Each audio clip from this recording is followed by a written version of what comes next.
Assalamualaikum warahmatullahi wabarakatuh. Perkenalkan, nama saya Muhammad Pratama Azari, NPM 17120111101.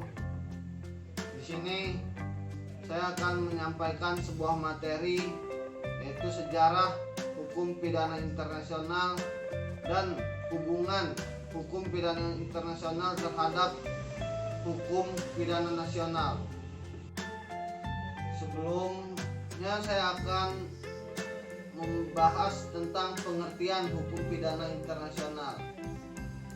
Hukum pidana internasional merupakan bagian dari aturan internasional yang dirancang untuk melarang kategori kejahatan tertentu. Hukum pidana internasional juga dapat dikatakan sebagai hukum pidana nasional yang memiliki aspek internasional.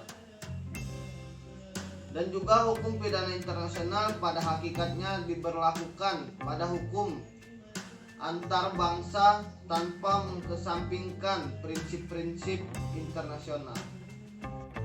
Selanjutnya kita akan mengulas sejarah hukum pidana internasional, yaitu tuntutan internasional perihal kejahatan perang yang menuntut bangsa memberlakukan hukum yang mengatur seperangkat aturan tentang larangan-larangan kategori kejahatan tertentu.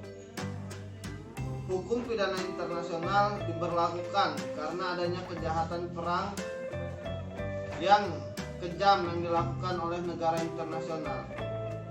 Salah satu kejahatannya yaitu kejahatan genosida yang dilakukan pada tahun 1981 terhadap pimpinan Jerman dan Turki yang melakukan pembersihan etnis minoritas Armenia.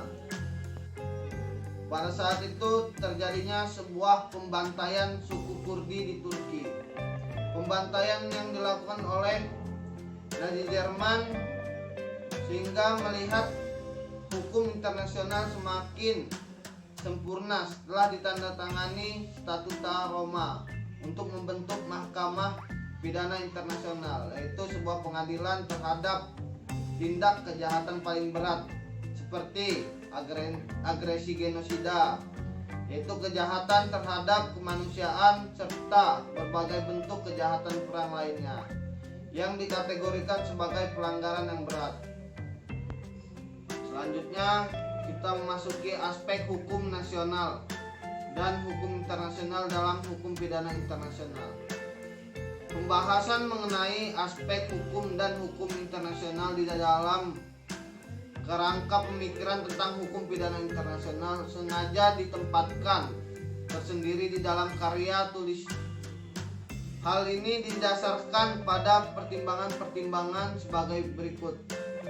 Yang pertama, hukum pidana internasional sebagai subdisiplin milik dua sumber hukum, yaitu hukum yang berasal dari hukum pidana nasional dan hukum pidana yang berdasarkan hukum pidana internasional. Yang kedua, sumber hukum tersebut telah membentuk kepribadian ganda. Tidak harus dipertentangkan, tetapi justru harus saling mengisi dan melengkapi dalam menghadapi masalah kejahatan internasional. Yang ketiga, salah satu perwujudan nyatanya dari suatu interaksi antara hukum nasional dan hukum internasional terdapat pada lingkup pembahasan hukum pidana internasional dengan objek studi tindak pidana yang bersifat tradisional dan internasional. Yang keempat, pembahasan aspek hukum pidana nasional dan hukum internasional dalam lingkup hukum pidana internasional akan memberikan landasan berpijak bagi analisis kritis di dalam membahas konsepsi dan karakteristik dari suatu tindak pidana internasional. Selanjutnya yaitu kita akan membahas hubungan antara hukum pidana internasional dengan hukum pidana nasional. Di dalam teori hukum internasional telah berkembang dua pandangan tentang hukum internasional, yaitu pandangan yang dinamakan voluntarisme yang mendasarkan berlakunya hukum internasional dan ada tindakan hukum internasional. Pada kemauan negara, pandangan yang kedua adalah pandangan objektif yang menganggap ada dan berlakunya hukum internasional ini dilepas dari kemauan negara. Alasan diajukannya penganutan aliran dualisme bagi pandangan tersebut pada alasan formal ataupun alasan yang didasarkan kenyataan, diantaranya dikemukakan sebagai berikut. Yang pertama, kedua perangkat hukum tersebut mempunyai sumber yang berlainan. Hukum nasional bersumber pada kemauan negara, sedangkan hukum internasional bersumber pada kemauan bersama masyarakat negara. Yang kedua perangkat hukum itu berlainan subjeknya. Subjek hukum nasional adalah perorangan, baik hukum perdata maupun hukum publik. Subjek hukum internasional adalah negara. Yang ketiga, sebagai tata hukum. Hukum nasional dan hukum internasional menampakkan pula perbedaan dalam strukturnya. Pandangan aliran dualisme ini menurut Mokhtar Kusumadja telah mengemukakan komentar dan pandangan-pandangannya sebagai berikut. Yang pertama, teori dasar aliran dualisme yang mengemukakan bahwa sumber gejala hukum, baik hukum nasional maupun hukum internasional, di dalam kemauan negara sulit untuk diterima karena hukum yang ada dan berlaku itu tidak dibutuhkan oleh kehidupan manusia yang beradab. Yang kedua, kebenaran argumentasi aliran mengenai ini berlainan subjek hukum nasional dan internasional dibantah oleh kenyataan bahwa dalam suatu lingkungan hukum seperti hukum nasional dapat saja subjek hukum itu berlainan, seperti adanya perkembangan hukum perdata dan hukum publik. Yang ketiga, argumentasi kaum dualis yang mengemukakan adanya perbedaan struktural antara hukum nasional dan hukum internasional. Ternyata perbedaan yang dikemukakan hanyalah perbedaan gardual dan tidak merupakan perbedaan yang hakiki atau asasi. Yang keempat, bahwa pemisah mutlak antara hukum nasional dan internasional tidak dapat menerangkan dengan cara memuaskan kenyataan bahwa dalam prakteknya sering sekali hukum nasional itu tunduk pada atau sesuatu dengan hukum internasional. Selanjutnya yaitu pengaruh teori monisme dan dualisme terhadap perkembangan hukum pidana internasional. Sejak terbentuknya Liga Bangsa-Bangsa pada tahun 1928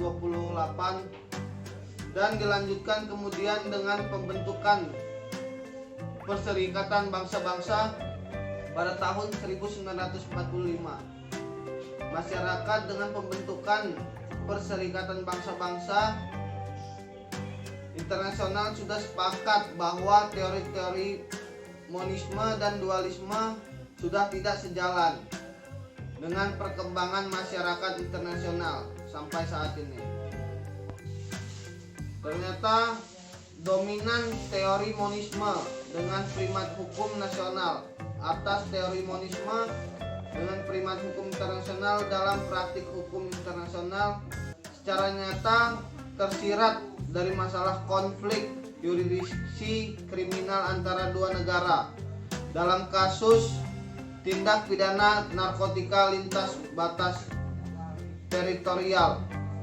Bahkan konflik yurisdiksi kriminal sering muncul sebagai akibat memuncaknya dari adanya tindakan penelusuran yurisdiksi kepada para pelaku tindak pidana narkotika, baik yang dilakukan oleh individu maupun oleh kelompok ataupun organisasi kejahatan internasional.